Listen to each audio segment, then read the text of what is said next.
Sud Radio, les vraies voix qui font bouger la France. 19h-20h, les vraies voix qui font rouler la France. Et merci de nous accueillir tous les jeudis soirs dans les vraies voix qui font rouler la France avec Philippe David. On est ensemble jusqu'à 20h. Carlos Tavares, président directeur général du groupe Stellantis, a donc été évincé ce 1er décembre. Entre chute du chiffre d'affaires et problèmes de fiabilité, réduction des coûts, ce départ soudain pourrait secouer la multinationale et améliorer l'expérience client. On va en parler dans quelques instants avec Valérie Collet qui est avec nous, journaliste en charge de l'industrie automobile au Figaro Économie. À l'occasion de la 90e édition du célèbre salon automobile de la Porte de Versailles en octobre dernier, Mini, la marque premium britannique, a exposé ses modèles 100% axés sur la performance et la sportivité, caractéristiques de la marque. Tour d'horizon des nouveautés avec Guillaume de Sazilly, directeur de Mini France. Et au Salon des maires, le syndicat d'électrification du Médoc et Station E ont annoncé le déploiement de 50 stations multi-services connectées dans le département d'ici fin 2025. Sylvain Lalanne sera avec nous, syndicat intercommunal, je vais y arriver, d'électrification du Médoc. Enfin, nous recevrons Louis Delarare, fondateur de Good Motors Agency, la location de 2 roues qui réinvente le voyage à moto avec un système de location en libre service qui fonctionne 7 jours sur 7 et 24 heures sur 24. Bienvenue dans les vraies voix qui font rouler la France. Les vraies voix Sud Radio. Et Valérie Collet est avec nous, journaliste en charge de l'industrie automobile au Figaro Économie. Bonsoir. Bonsoir. Bonsoir. Merci d'avoir accepté notre invitation. Coup de théâtre, le 1er décembre. Tout le monde a été un peu abasourdi face à cette décision de départ de Carlos Tavares, ou en tout cas d'éviction. On ne sait pas trop en fait ce qu'il en est. D'ailleurs, est-ce qu'on le sait aujourd'hui ? Ah oui, on sait que c'est une éviction parce qu'en fait, même si le communiqué qui a été envoyé dimanche soir par le groupe Stellantis parle d'une démission de Carlos Tavares, personne n'est dupe. C'est véritablement une éviction parce que Carlos Tavares en fait avait normalement devait terminer son mandat en janvier 2026 et donc pas du tout en janvier 2025. Donc en fait, il a effectivement été remercié un an avant son départ attendu. On a pu lire dans vos papiers dans le Figaro que la messe était dite depuis fin septembre quand il a annoncé une baisse de la marge de 14,4 à entre 5,5 et 7, et il y a une trésorerie dans le rouge pour un montant entre 5 et 10 milliards. Ça fait 2 mois que c'était réglé. Alors peut-être pas réglé parce que en fait début octobre le conseil d'administration avait quand même renouvelé sa confiance à Carlos Tavares. Donc on peut dire que effectivement la surprise fin septembre, c'est qu'il y avait eu cet avertissement sur résultat et des marges qui n'étaient pas du tout celles qui avaient été annoncées par Carlos Tavares. Lui, il avait dit que jusqu'à la fin de la décennie, Stellantis aurait toujours une marge à 2 chiffres. Et effectivement, tout le monde est tombé de haut fin septembre quand on a appris que la marge serait diminuée de moitié et que finalement Renault ferait peut-être mieux même en 2024 que Stellantis. Donc ça, c'était vraiment une nouvelle complètement inattendue. Je pense que ça a déjà été un avertissement pour le conseil d'administration, mais Carlos Tavares en fait avait promis qu'il allait mettre en place une nouvelle organisation avec une garde rapprochée resserrée, qu'il allait remonter la pente, et puis finalement début octobre d'abord on a appris qu'il allait partir en retraite, ça on le savait, mais effectivement au fil des mois la situation s'est détériorée et surtout il semble que le conseil d'administration ait trouvé que le plan de redressement de Carlos Tavares envisagé justement pour remettre un petit peu Stellantis sur la voie était dangereuse et risquée. Donc c'est ça en fait le problème, c'est d'après ce qu'on a compris tous, le plan de Carlos Tavares pour sauver Stellantis, en tout cas pour le redresser, parce que Stellantis n'était pas du tout en état dans un état catastrophique. Les finances sont effectivement inquiétantes, mais Stellantis restait profitable, puisque une marge de 5 à 7%, c'est quand même pas catastrophique.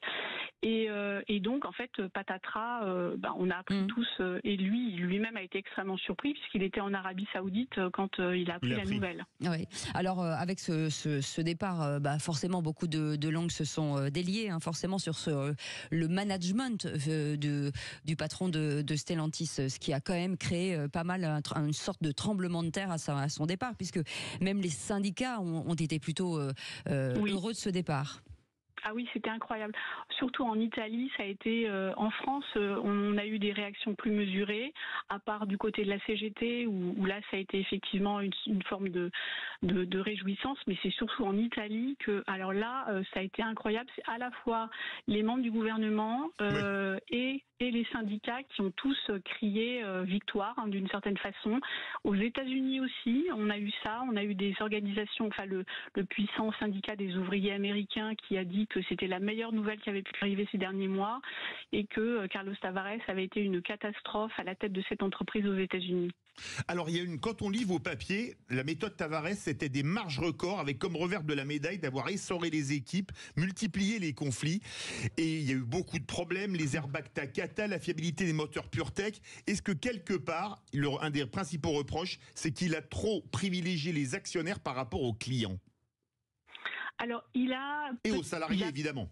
Il a privilégié effectivement le niveau de marge qui était effectivement exceptionnel dans l'industrie automobile, surtout pour un groupe généraliste comme Stellantis. En fait, il avait des marges qui étaient équivalentes à celles de groupes dans le premium, comme BMW par exemple.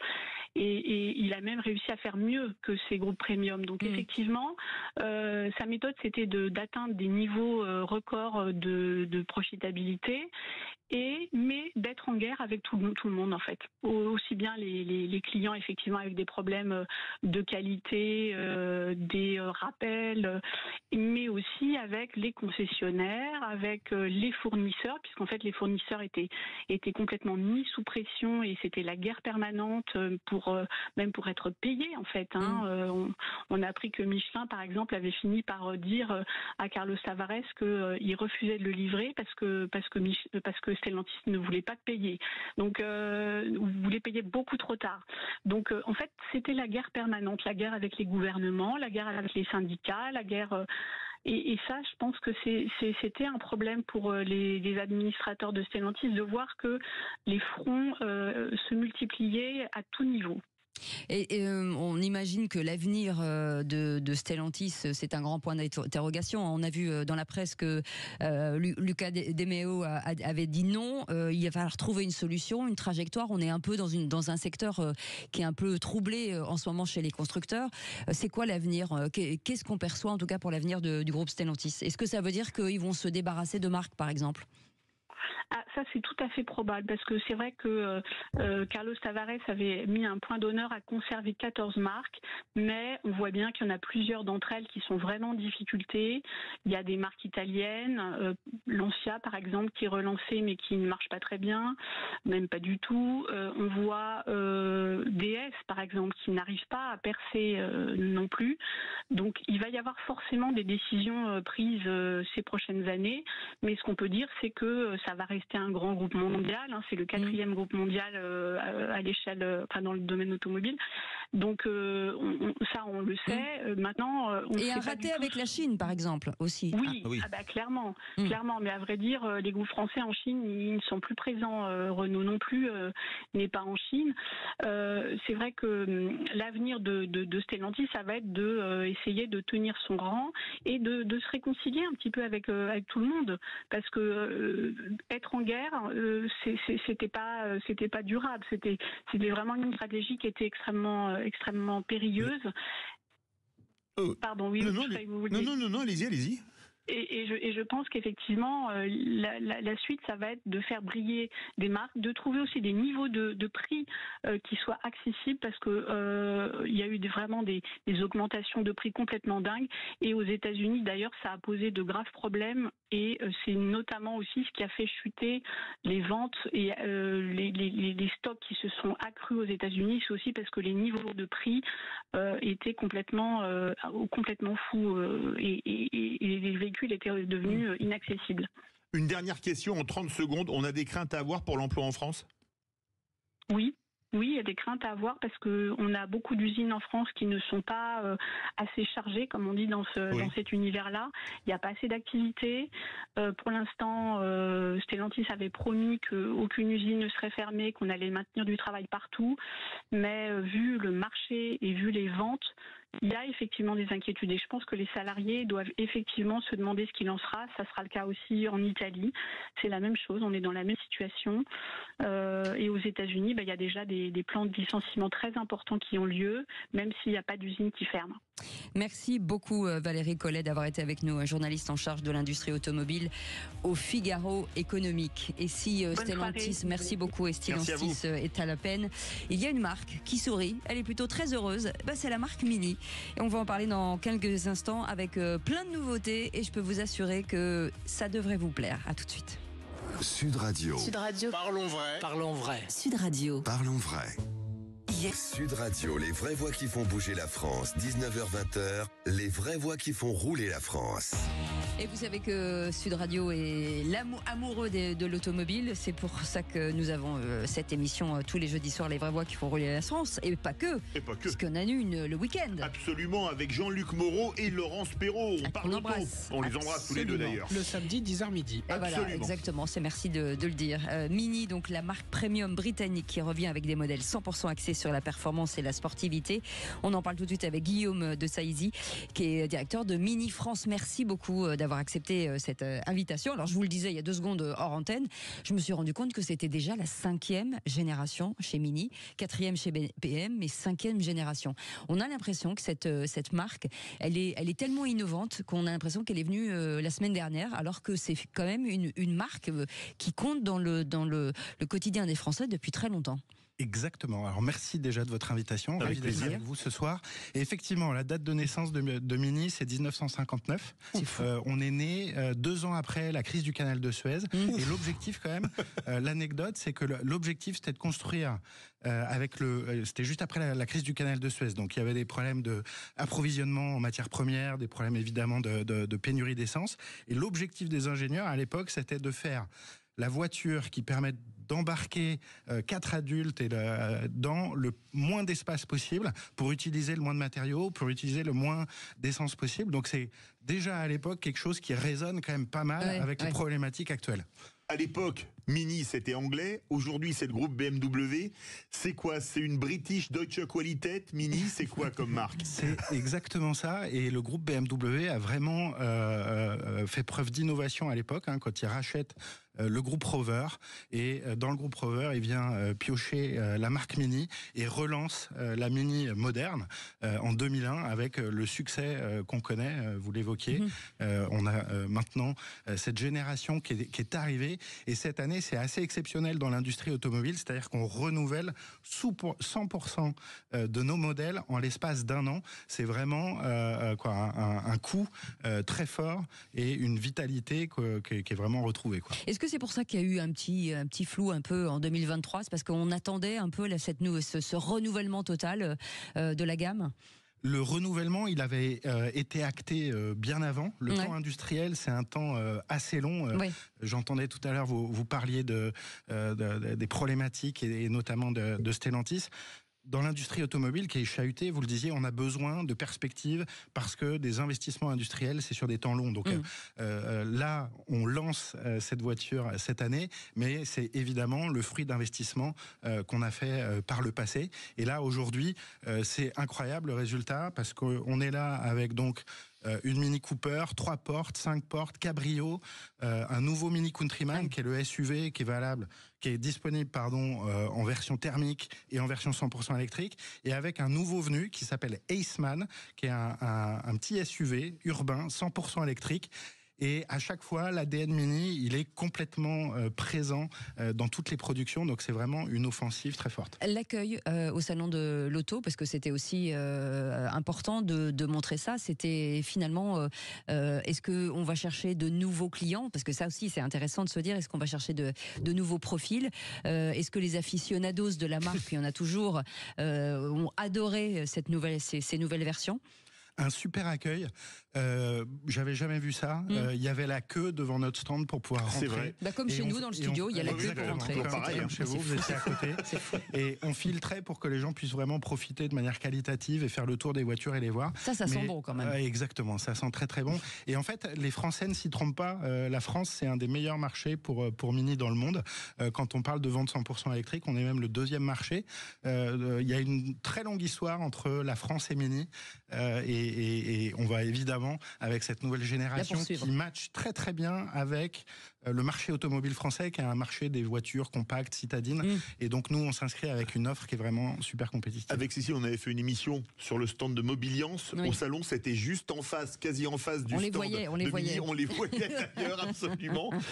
Une question, le cœur de cible de Mini, c'est quoi? C'est les Quadra, Quinca, qui ont en souvenir les vieilles Mini Cooper et qui ont ce côté vintage et qui rappellent le jeune temps, ou c'est plus aujourd'hui le jeune 4 dynamique actuel qui veut une voiture électrique relookée? C'est quoi le cœur de cible? J'ai envie de vous dire les deux. Tout le monde. En fait, tout le monde. Et ce qui est incroyable quand on a mon job, c'est que je ne connais pas quelqu'un qui n'a pas une expérience avec la marque Mini. C'est incroyable. Oui. Et donc, ça plaît effectivement à ceux qui ont goûté des voyages ou des expériences en Mini avec les Mini anciennes. Mais c'est aussi une voiture qui aujourd'hui est au top de la connectivité. On a d'ailleurs un écran rond central, c'est une innovation. Il n'y a que Mini qui fait ça, avec un écran OLED qui est ultra qualitatif et une connectivité. Vous avez des jeux vidéo dans la voiture, etc. Donc on s'adresse vraiment à un large public. C'est-à-dire qu'on peut se la prêter dans la famille, c'est ça que vous voulez dire? Non seulement, exactement, et notamment maintenant avec les applications, vous savez, vous pouvez envoyer la clé de votre voiture sur le téléphone de quelqu'un de votre famille ou d'un ami, avec juste un téléphone, avec l'appli Mini App, on envoie la clé et on peut conduire sans avoir la clé physique de la voiture, mais juste avec l'application. Ça, c'est pas possible. Personne ne roule dans ma voiture, je vous le dis tout de suite.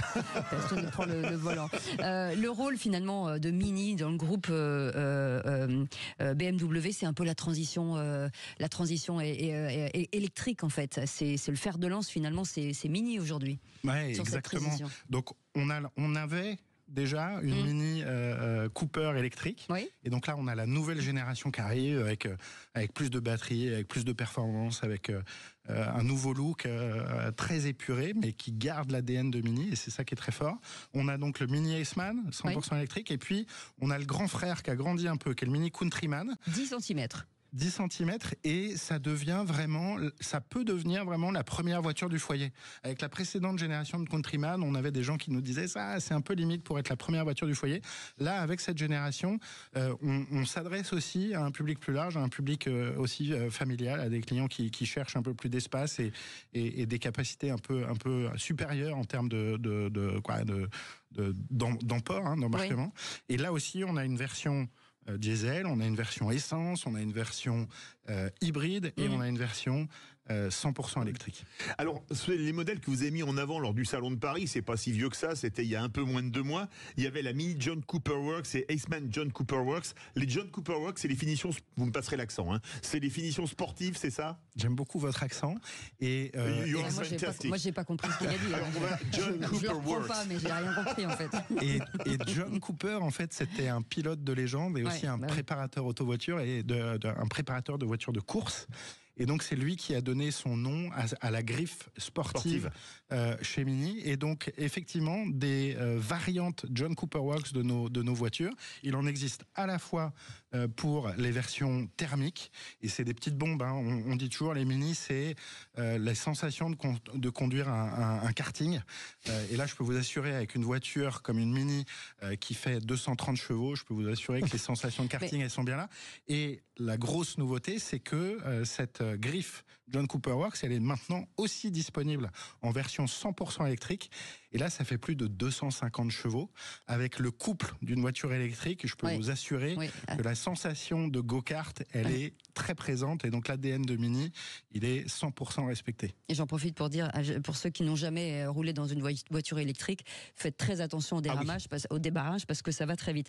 C'est inspiré aussi de la compétition pure aujourd'hui, ces gammes-là.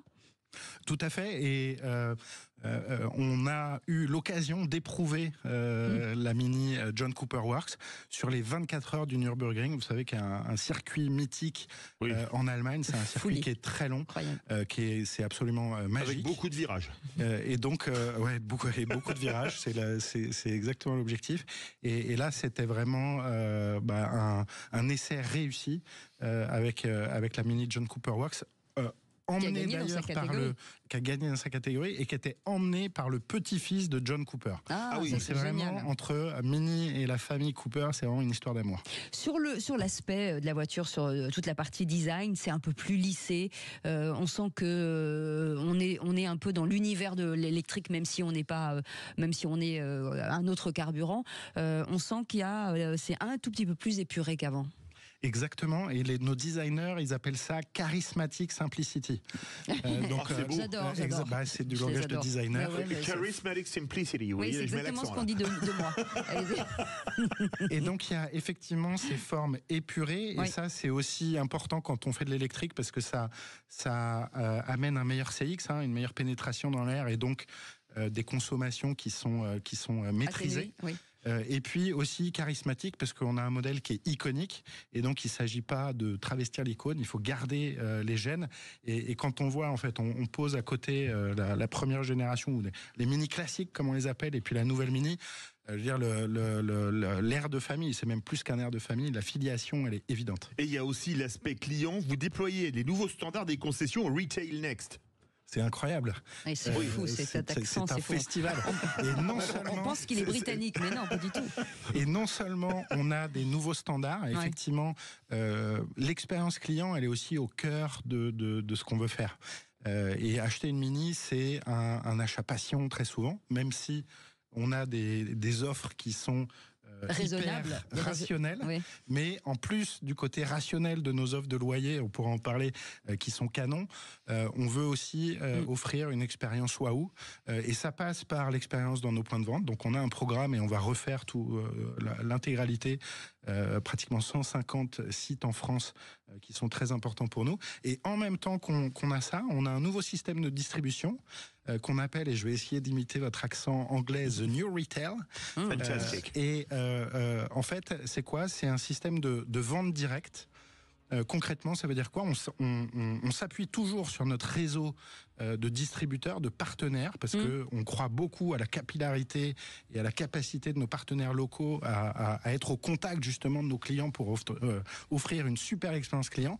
Mais au lieu de vendre directement à nos partenaires une voiture qui lui-même la revend au client final, c'est nous qui la vendons au client final. Et en fait, ça permet quoi ? Ça permet d'avoir ce qu'on appelle un parcours client qui soit vraiment sans couture et d'avoir un CRM qui est beaucoup plus efficace.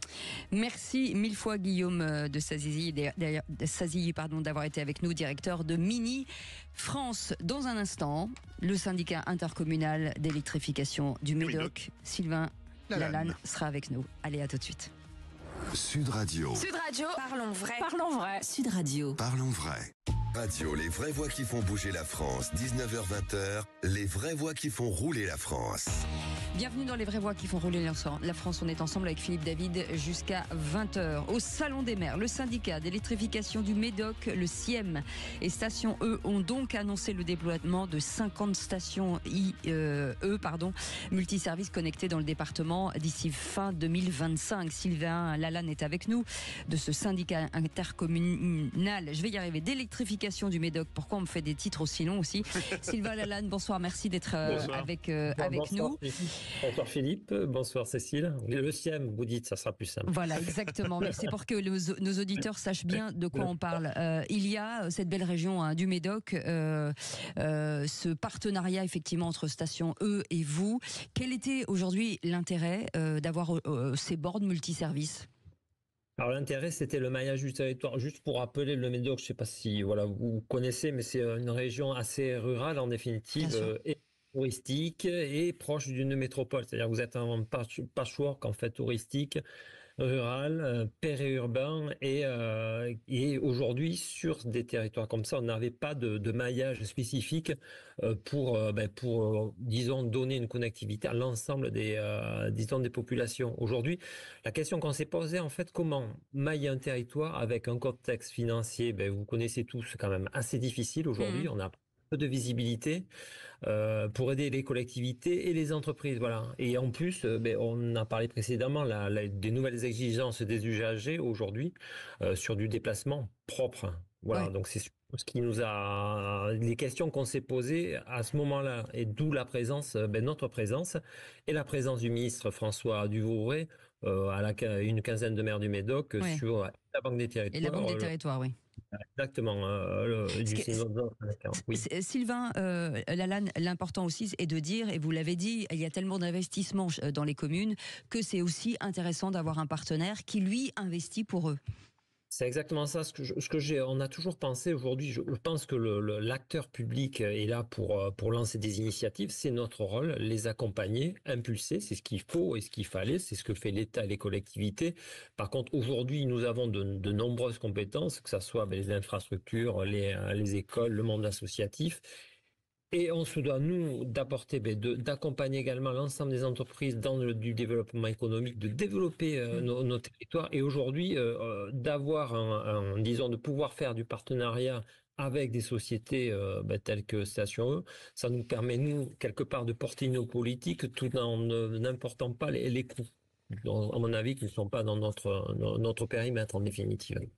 Et comme je dis, oui. Allez-y, et apporter du service aussi, c'est ça qui est important. Le service, et comme je dis souvent, on n'est pas des stations-service électriques. Une collectivité, on n'a jamais vendu de l'essence ou autre. Donc voilà, le principe de vente de l'électricité également. Donc je pense que ce service-là qu'on peut apporter, le développement du territoire qu'on peut apporter, le mariage qu'on peut apporter là-dessus, sur des territoires comme les nôtres qui sont quand même relativement grands, avec des petites communes, peut-être de temps en temps vous avez 900 000 habitants jusqu'à 5-6 000. C'est cette solution-là qui a été apportée par Station E nous a permis, disons, de faire ce lien-là en définitive. Et pour les usagers?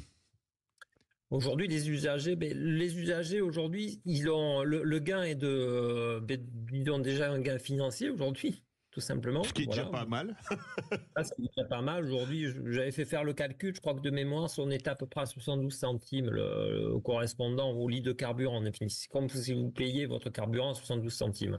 De deux, vous avez le principe aussi de connectivité. Aujourd'hui, vous avez de plus en plus de véhicules connectés en 5G, par exemple. On doit pouvoir, nous, sur nos territoires, nos grands territoires ruraux, pouvoir... Lorsque vous passez dans ces territoires-là avec vos véhicules, vous parliez de Mini par exemple, pouvoir rester connecté. Aujourd'hui, de mettre ce type de station, ça nous permet de maintenir par des mâts, par exemple, cette connectivité 5G. Parce qu'il y a des partenariats pour que tout le monde comprenne. Vous avez Station E a mis en place des partenariats avec des grandes sociétés de téléphonie qui vous permet d'avoir des mâts et de rayonner en tout cas la 5G à 1 km ou 2 km à la ronde. Je crois que c'est ça.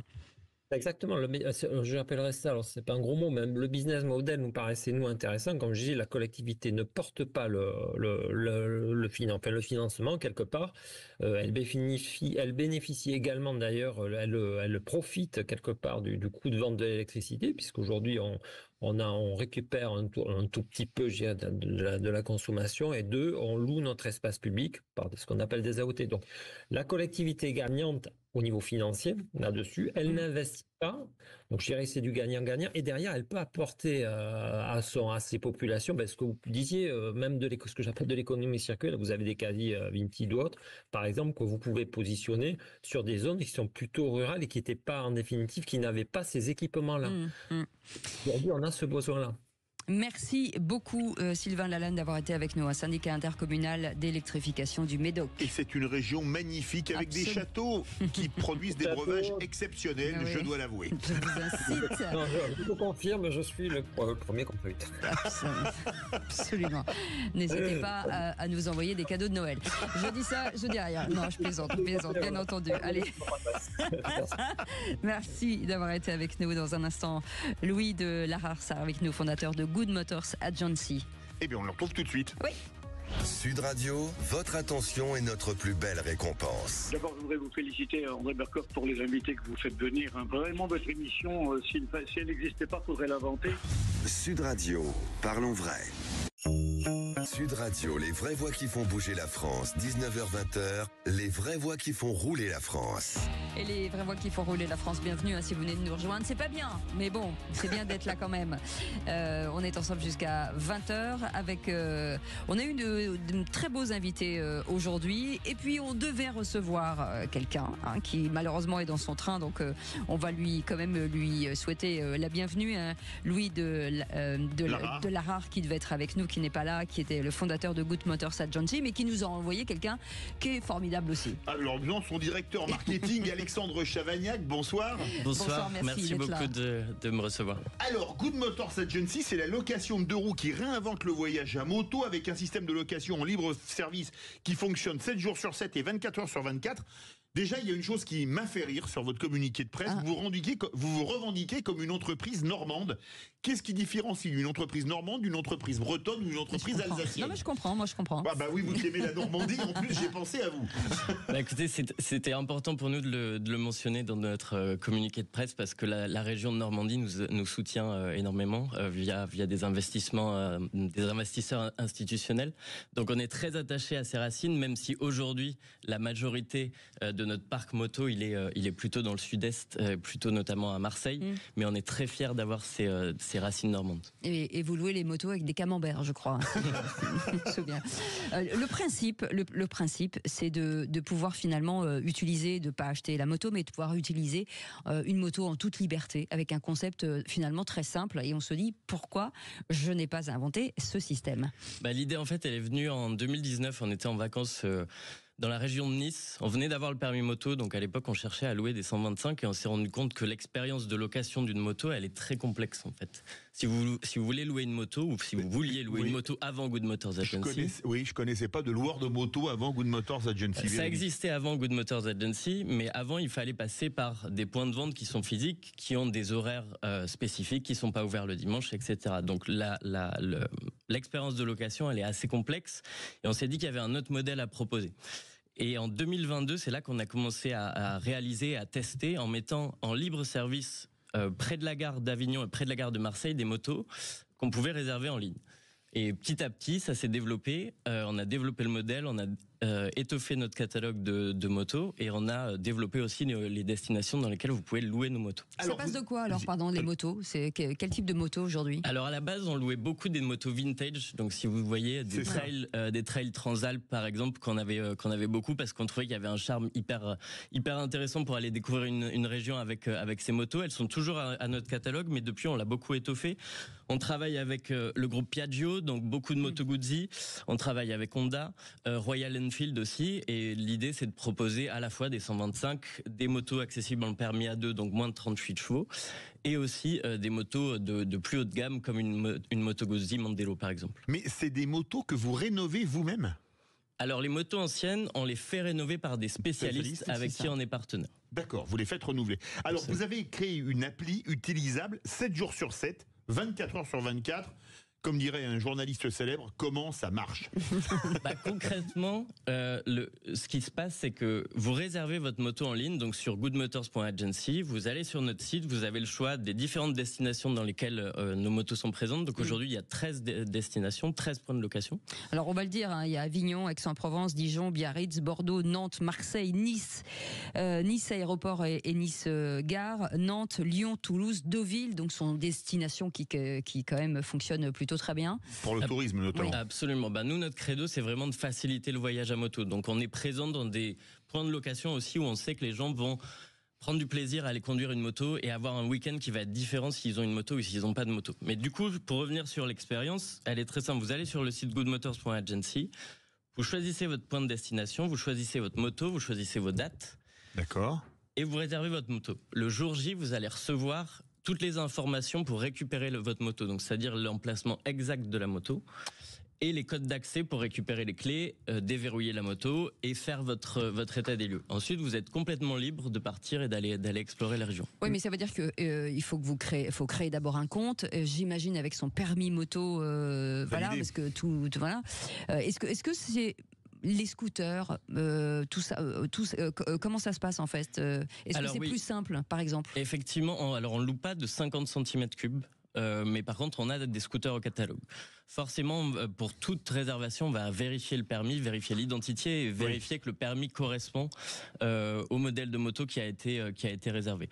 Et on fait ça aussi pour nos clients étrangers. Donc, on a pas mal de clients étrangers chez Good Motors. C'est à peu près 20% de la clientèle, avec des permis qui vont pas forcément correspondre aux catégories de véhicules qu'on a en France. Mais toute cette réservation, elle est faite par notre service après-vente qui va vérifier que vous avez le bon permis pour déclencher la réservation. Mais ça marche 7 jours sur 7, 24/24, donc il n'y a personne, on suppose, si vous arrivez à 2h du matin, comment ça se passe pour l'état des lieux, enfin l'état des lieux du véhicule évidemment, etc.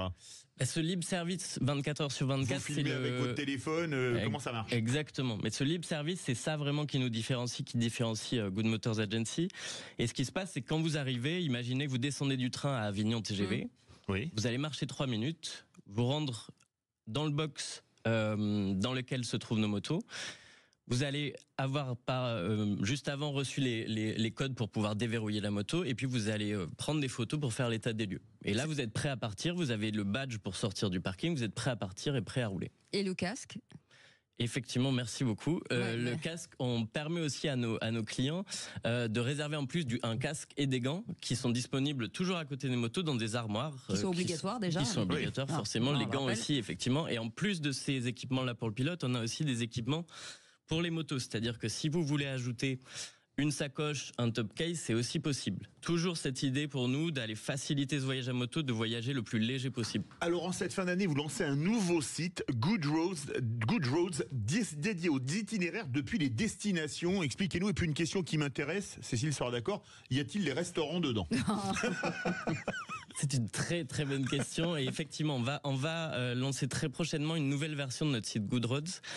L'idée, toujours ce qu'on veut faire avec Good Motors, c'est toujours faciliter ce voyage. Et ce qu'on a voulu faire, c'est proposer gratuitement des itinéraires qui partent de nos points de location partout en France. On propose des traces GPS, GPX gratuitement. Et l'idée, ça va vous plaire Philippe, c'est qu'on parle pas uniquement des routes. Ce qu'on se disait aussi quand on regarde, il y a pas mal de sites d'itinéraires moto qui existent, mais qui se concentrent beaucoup sur les routes, quelle est la plus belle route, etc. Oui, on a cette partie-là, mais ce qu'on veut aussi apporter avec Good Road, c'est que vous preniez du plaisir sur toutes les pauses que vous allez faire le long du trajet. Et ça peut être un restaurant, ça peut être un hôtel où dormir, ça peut être une calanque dans laquelle se baigner, ça peut être un point de départ d'une randonnée. C'est vraiment autant prendre du plaisir sur la route que quand on s'arrête. L'esprit motard, quand on loue une voiture, on voit que beaucoup de gens malheureusement ne font pas toujours très attention, et on a l'impression que l'esprit motard est totalement différent. C'est-à-dire qu'on va faire très attention à la monture, si je puis dire. C'est vrai, et je pense que ça se vérifie chez nous. On le voit avec nos clients en fait qui nous accompagnent depuis les débuts. On voit qu'il y a beaucoup de clients qui reviennent, qui nous soutiennent aussi et qui sont très réactifs pour des choses qui peuvent sembler petites, mais finalement qui vont nous laisser des avis sur Google et qui en fait renforcent notre notoriété, renforcent la confiance que les gens vont avoir en nous. Donc on peut dire que cette communauté-là, elle est beaucoup plus fédératrice et elle nous soutient beaucoup plus. C'est vrai. Eh bien, merci beaucoup. Ça s'appelle Good Motors Agency. Et pour les restaurants, j'ai des tuyaux, Cécile le sait. Merci beaucoup. Merci beaucoup d'avoir été avec nous. Et on va partir ailleurs. Lionel. Avec le But Football Club. Ah bah oui, Lionel Rousseau. Bah oui, ailleurs, on part ailleurs. Mais partons ensemble. Et oui, ballon au pied, j'ai envie de dire. Mais oui, évidemment. Allons marquer des buts avec ensemble. Avec un sac à dos sur l'épaule, oui, mais voyez, bien sûr. Le regard tourné vers l'avenir. Allons dans les vestiaires. Non, je m'égare.